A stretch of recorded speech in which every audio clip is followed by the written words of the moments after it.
Messaġġ minant Jorgen Fenech li fih staqsa kemm ġew maħsula flus kien fost diversi messaġġi fuq WhatsApp li ġew ippreżentati bħala evidenza kontrih fil-bidu tal-kompilazzjoni li fija qed jiġi akkużat b'ħasil ta' flus.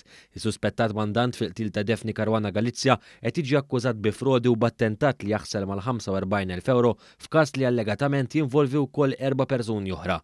Fenech qed jiġi akkużat li wettaq atti ta' ħasil ta' flus u miżappropriazzjoni ta' fondi minant Glimmer Limited, kumpanija li kien immexxi flimkien ma' sijjuħ.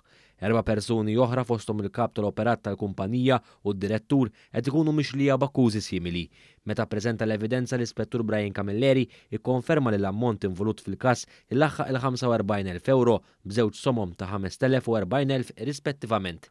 F'seduta aktar tard il-kumpilazzjoni ta' evidenza bdiet ukoll fil-konfront tal-missier u liben Nicolas u Joseph Kakija. Raġel ta' 42 sena li jismu ma jistax jixxandar fuq ordni tal-qorti għal darb'oħra tikkontesta l-estradizzjoni lejn l-Italja fuq allegazzjoni li traffika xar tunnellati ta' raża tal-kannabis wara li l-ewwel mandat ta' arrest Ewropew li kien ħareġ mill-awtoritajiet Taljani ġie miċħud minn maġistrat minħabba raġunijiet proċedurali.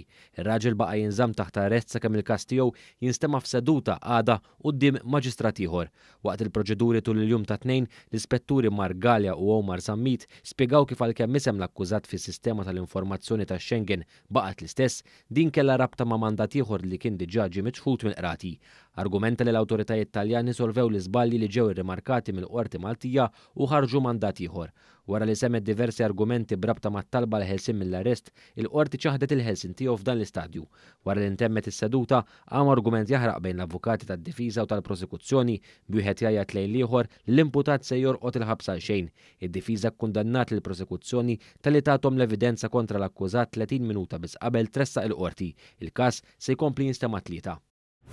Żewġ kuntratturi peritu żviluppatur tal-proprjetà tresqu l-qorti brabta ma' tiġrif ta' binja ta' erba' sulari fil-Mellieħa fl-2019.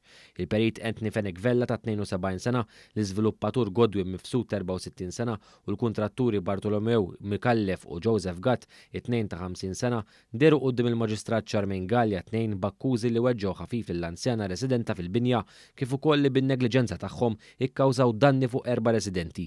Il-binja ġġarfet tal-ħabta tas-6 ta' filgħodu ta' 8 ta' Ġunju 2019 waqt li kien għaddej xogħol ta' kostruzzjoni fil-viċin. Il-każ se jkompli jinstema' f'Ottubru.